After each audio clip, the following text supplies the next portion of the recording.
Assignment of Affection, Volumes 2 and 3 Review. Yuki is a college student who's deaf and never been outside of Japan. Itsuimi is an upperclassman, can speak multiple languages, and frequently travels around the world. Despite these big differences, the pair are drawn to each other, and Itsuimi was making every effort to learn sign language, but he learned it because he just loves to learn different languages, which is really falling for Yuki. Volumes 2 to 3 and 3 of A Sign of Affection cover chapters 5 to 12 of the manga. It's a short span of time. The relationship between Yuki and Itsuimi grows quite a bit, to the point at the end of Volume 3 represents a new chapter in both their lives. Despite their short time, the relationship progression is handled incredibly sweetly, and every moment feels intimate.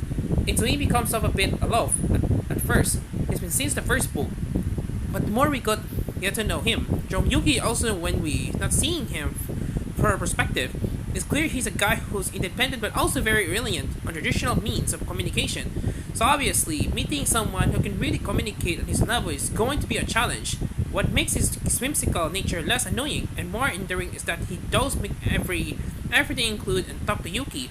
He looks directly at her when talking. He asks her if she's comfortable with his questions and actions. Because he's older with more worldly experience, he's also direct and honest with her. There's no high school drama or hiding of feelings, which is a refreshing change, and it's nice to see a more mature relationship portrayed so that we have more focus dedicated to how life and love is for someone who's with disabilities, rather than the drama we can find in other series. However, because we are aware of Yuki's own limitations, it also makes the simply as a romance tropes more intense. For example, during the first day of Volume 2, Itsuimi is physically holding her and looking directly into her eyes, which Yuki isn't used to, and without sound, both for her and the reader.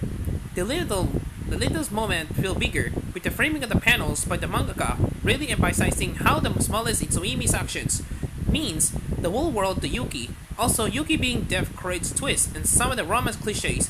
One clever example also occurs in Volume 2, where the romance rival named Emma tries to purposely call out to Itsuimi and thanks him for letting her stay the night, embellishing what really happened to make Yuki jealous.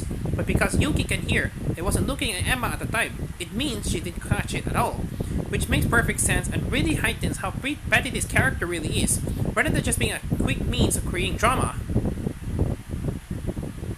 But it isn't 100% smoothing sailing for the couple, otherwise we would have a long-running series. There are hints to a love rival building up on the horizon, with Yuki's childhood friend Oishi showing immediate distinct for Itsuimi.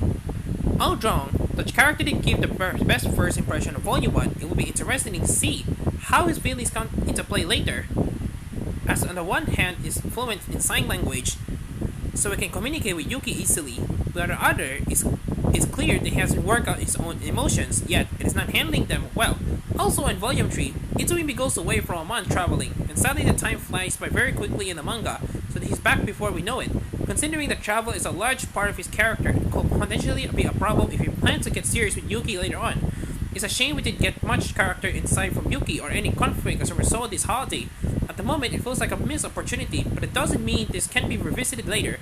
The art continues to be gorgeous, and translation is continued by Christine Dashiell, who provides some very interesting translator and other notes, and clearly explains what a few lines in Volume 3 didn't work with translating into English and why we didn't went with what they did.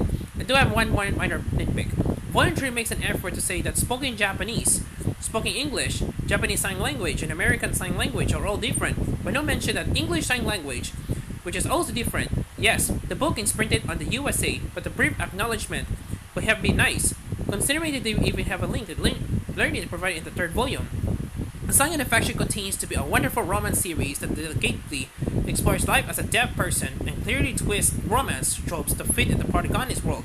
Highly recommended if you haven't picked it up already, but with the fourth book due out before Christmas, it's going to be a long way before we see what happens next for the couple. 9/10.